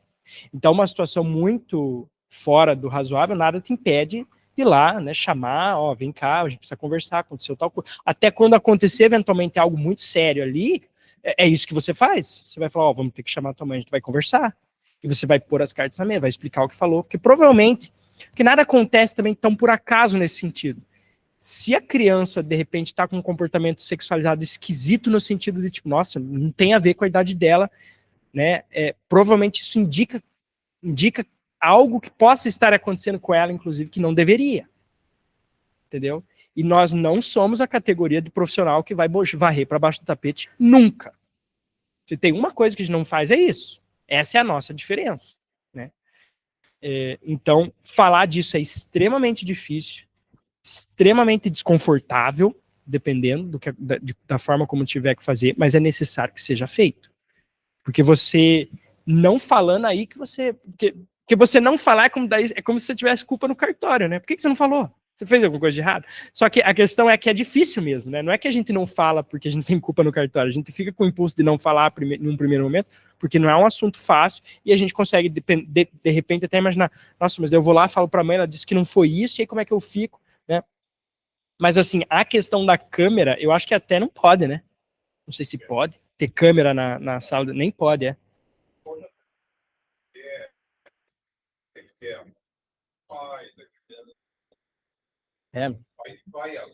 vai acessar, você atende a criança, atende a família, então, uma privacidade. Sim, então. Criança. A câmera pode, atualmente, se você tem uma sensibilidade específica, né?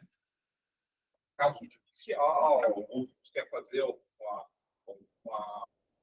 Que eu acho que ele perguntou nessa linha mesmo de, por exemplo, sei lá, ele vai parar na justiça, né? Mas nesse sentido mesmo, da criança falar, ó, ele me tocou aqui nessa parte, me bateu. Mas eu acho que de modo geral não. Mas a minha experiência, né, me diz que se você for sempre muito transparente e muito imediato, quando essa é a tua câmera, no sentido de te proteger, inclusive judicialmente e tudo mais, sabe? Porque... Diga. Já entendeu questões de seletividade ou identidade para criança? Criança que só come alguma coisa específica? Nunca foi uma queixa apresentada. Eu já tive crianças com seletividade alimentar, mais ou menos, assim, mas não aquela tipo assim, só come miojo sem tempero e mais nada. Nunca tive uma dessas, assim. Diferente da gente, deve estar notando outra forma de falar, outro jeito. Inclusive essa menina, ela tinha um pouco de seletividade alimentar, mas não nesse nível, assim, não chegava a comprometer, assim, nutricionalmente, assim, ela, então acabou que não... Opa! Ih, travou aqui.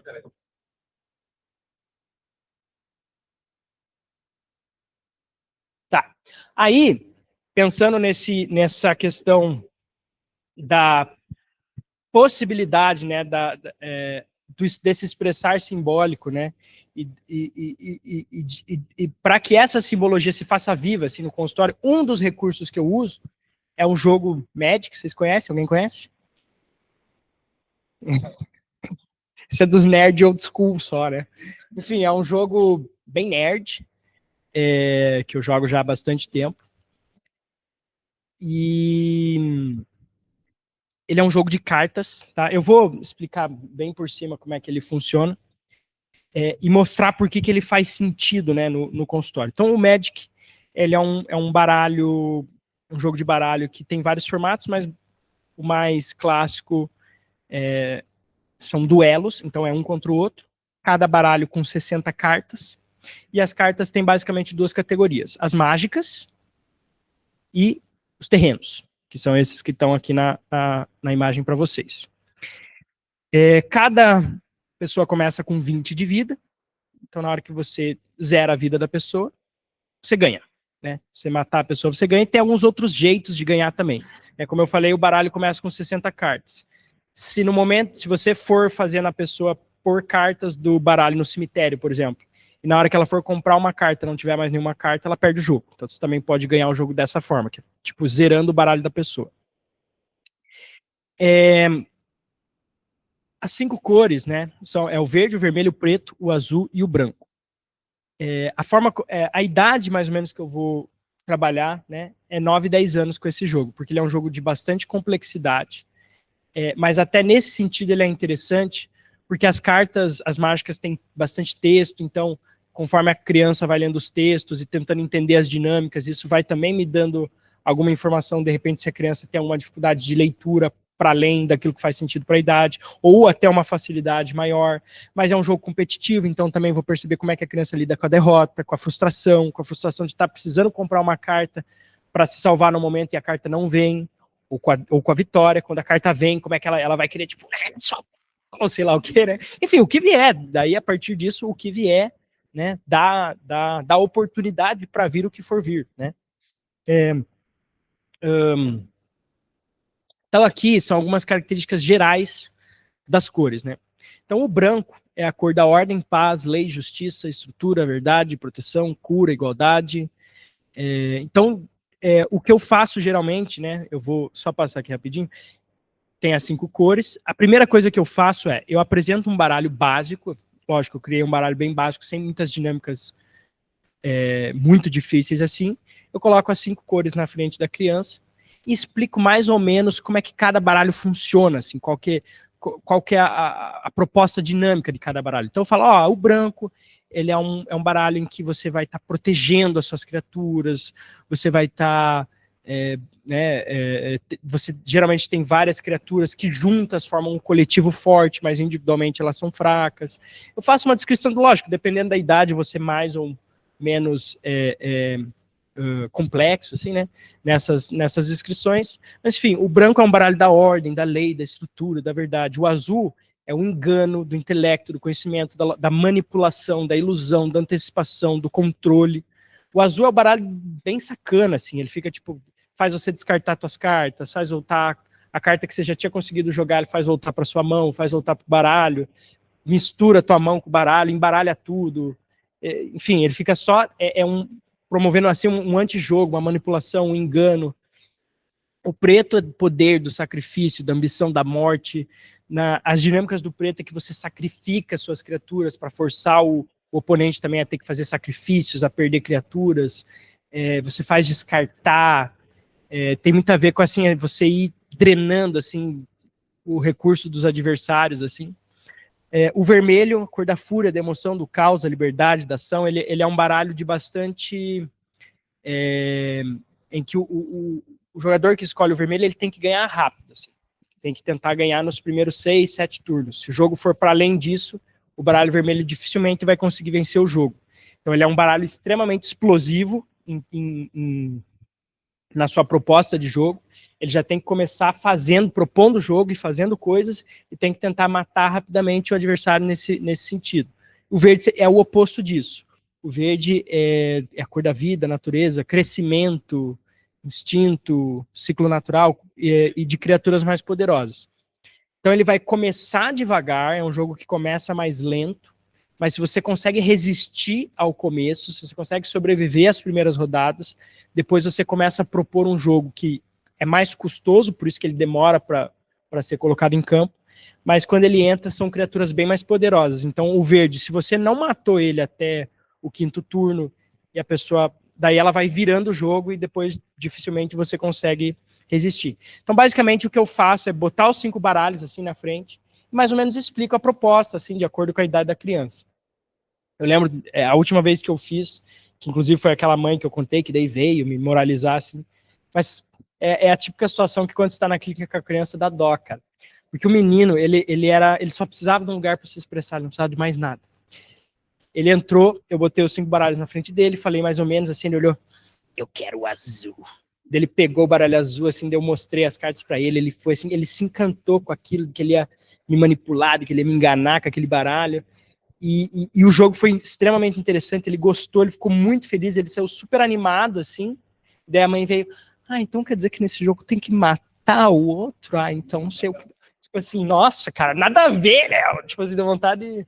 Mas enfim, são coisas que fogem do controle, né? Se tem uma família desse tipo, não tem o que fazer. Mas enfim, para além disso, né? Os tipos de criatura do Magic são os mais vastos, assim, né? Então você tem humanos, guerreiro, soldado, mago, clérigo, ladino, cavaleiro, samurai, ninja, dragão, anjo, vampiro, zumbi, bruxa, fada, gato, tudo que vocês podem imaginar, assim, né?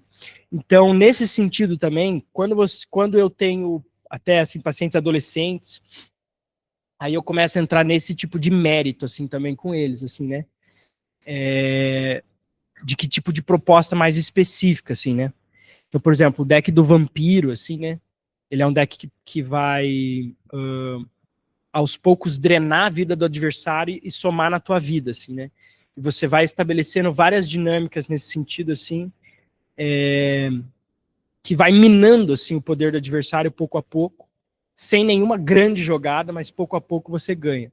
Os goblins é uma infestação, assim, você geralmente vai querer infestar o campo de criatura, um monte de criatura pequena que fica atacando, e fica, né, e tenta destruir o adversário. Mas, enfim, de modo geral, né, dragão, tem a fada, tem a bruxa, tem o tubarão, e aí você joga isso com o adolescente, com a criança, depois ela pode... Aí, às vezes, a criança fala assim, nossa, essa figura me lembrou um sonho, enfim.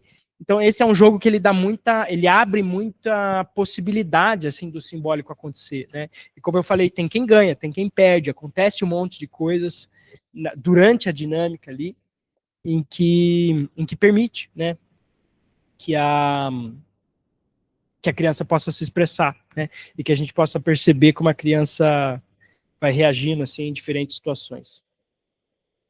Gente, tá acabando já, acho que é melhor até agora... isso que eu comentei já. Deixar aberto para vocês fazerem alguma pergunta, alguma coisa mais que vocês queiram saber.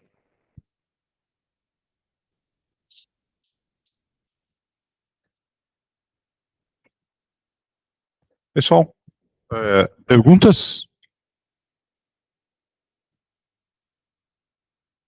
João, como é que você usa o jogo, então, no consultório? Existe alguma demanda? A criança pega, você oferece? Como é que é? Bom, como eu gosto, né, eu ofereço, né, eu mostro.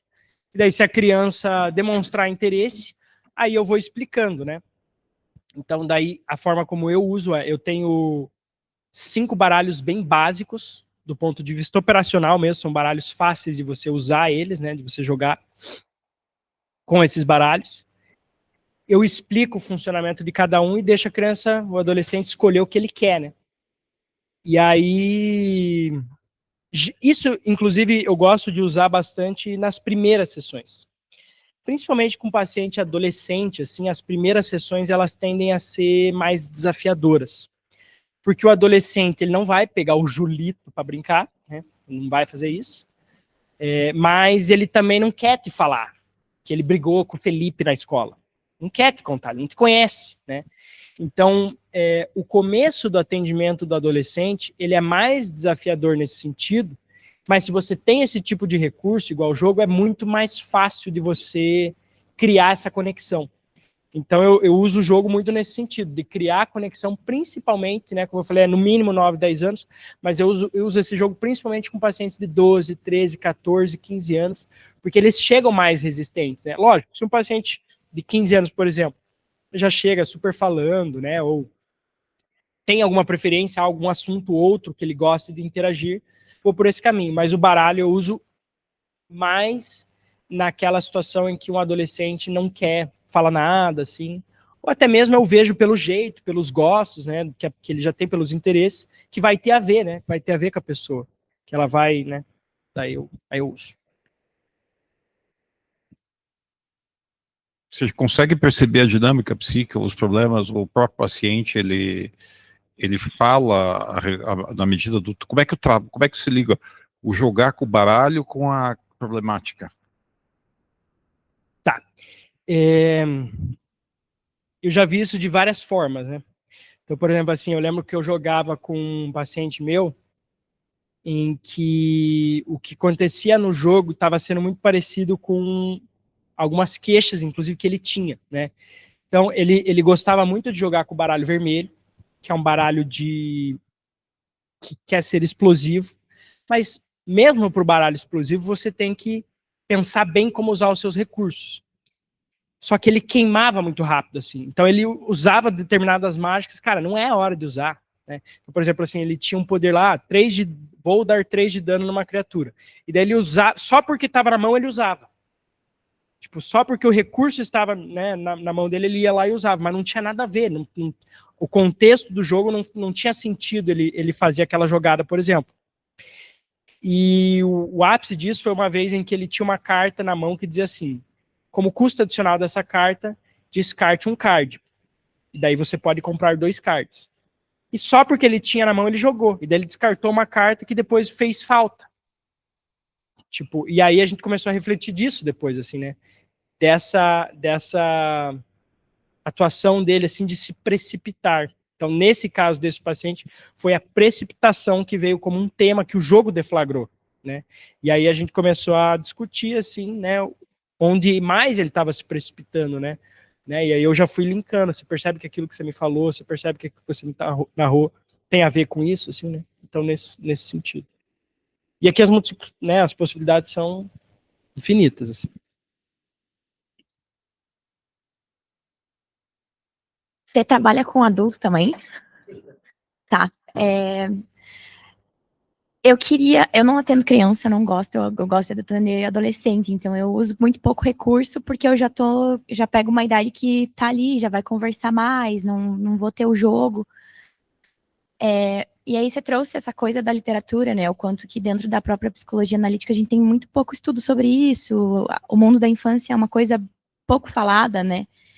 Como que para você ficou... porque você vai entender a criança e o adolescente, né, quando você usa o lúdico, pelo lúdico, que é o não falado, né, é aquilo que está presente ali, mas você não vai ouvir direto, como é com um adulto, por exemplo. Como que foi para você essa jornada de entender como é que você escuta isso dessa forma, para poder até comunicar, porque para a criança você não vai falar, você não vai fazer a mesma reflexão que você vai fazer com um adolescente, por exemplo, né? Mas como é que você aprendeu a usar o lúdico ao teu favor e a escutar esse lúdico de uma maneira tão diferente quanto é, por exemplo, no adulto, que é muito direto, né? Eu chego lá e falo para você o que está acontecendo. Com a criança e o adolescente, você tem que ficar ali muito mais atento, tem um outro tipo de comunicação, assim. É que para mim, assim, isso ele foi algo que talvez era uma angústia muito mais do antes do que do durante, assim, no seguinte sentido. Quando a gente escuta essa coisa, tipo assim, a criança não fala, né, ela se comunica de outros... Isso, num primeiro momento, às vezes fica parecendo como se fosse algo muito enigmático, mas não é. Porque o brincar da criança, o desenhar da criança, é uma expressão, às vezes, até mais explícita do que a fala de um adulto, que chega todo cheio de pudor para falar sobre as suas questões, por exemplo, né? Então, é muito... só estando ali para perceber que, na verdade, isso não é quase como se assim, é quase como se isso não fosse uma questão. Porque na hora que você está, você fala, caramba, é verdade. É meio que isso, assim, você se toca de que realmente o brincar, o desenhar da criança, conforme vai engatando, assim, né, e o processo vai acontecendo, essa percepção do que ela está comunicando é bem nítida, assim. A questão é, depois, né, talvez, pensando assim, em intervenções, né, a questão é que as intervenções que você faz, as pontuações com a criança são de outra ordem, né, porque, inclusive, do ponto de vista daquilo que a clínica pode oferecer para a criança, é algo que talvez seja até mais desafiador, no sentido de que a gente tem que ser mais, tem que pôr mais fé no processo mesmo, assim, e se tirar mais, assim, da jogada. Porque a psique, ela tem um poder regulador muito significativo, assim, né? E na criança, o que ela precisa é da fluidez dos conteúdos psíquicos dela, muito mais do que você ajudá-la, como, por exemplo, num adulto, né? Como deu exemplo no caso da neurose da pessoa vitimista, né? Você, em algum nível, conforme a pessoa vai descrevendo aquele caso, vai falando, né? Você vai pontuando para tentar ajudar ela a fazer a água do rio fluir, assim, né? Pelos seus próprios esforços, de que em algum nível ela vai ter que abrir mão do seu sintoma nesse sentido, né? Ela vai ter que cortar da própria carne, né? A criança é uma outra pegada completamente diferente, assim, porque os sintomas da criança, quando tem sintomas, encoprese, enurese, seletividade alimentar muito restrita, não consegue dormir se não for junto com a mãe, geralmente diz respeito ao funcionamento da coisa que está na família, né? Então, na clínica, você vai deixar que ela só atue aquilo, coloque aquilo para fora, ela só precisa pôr para fora, né? Sem ser moralizada, sem ser, né, punida, sem ser, né? Enfim. E aí, essas outras coisas, que vem a parte chata, é na hora que a mãe vem e fala: ai, nossa, você contou pro João tal coisa? Ai, nossa. Né, tem uma outra paciente ali, que até que eu trouxe o caso uma vez, eu lembro que ela tem uma questão bem intensa de medo do julgamento do pai dela, né? E aí um dia ela comentou, assim, perto do pai, de forma meio, sei lá, aleatória, assim, só como quem comenta, de que aconteceu alguma história lá, e ela trouxe para mim, contou, e a gente conversou um pouco sobre aquilo.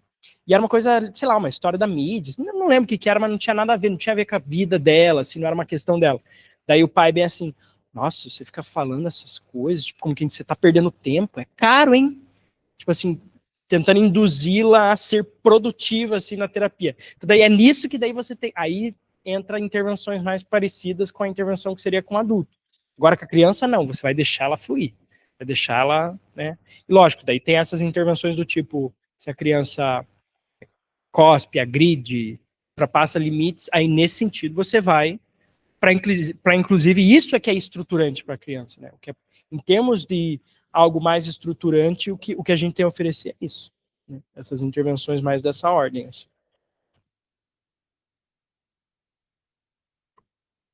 Feito? Mais alguma questão? Então, Valeu.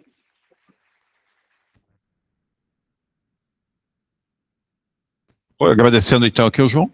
Gente, se tiverem perguntas, a gente vai tentar fazer sequência então com bastante pessoas de fora, assim, para vocês terem uma experiência diferente. João, agradecendo a experiência clínica, que ele colocou bastante casos, que normalmente a gente fica mais na parte teórica, né? Tá certo? Então, agradecendo mais uma vez, João. Quer falar alguma coisa? Não, só, então. Bom, obrigado para vocês. Fico meus contatos aí também, se alguém quiser me procurar, tá? E é isso. Valeu, gente. Obrigado. Alguém tem mais uma última questão? Não? Então tá bom. Obrigado a todos.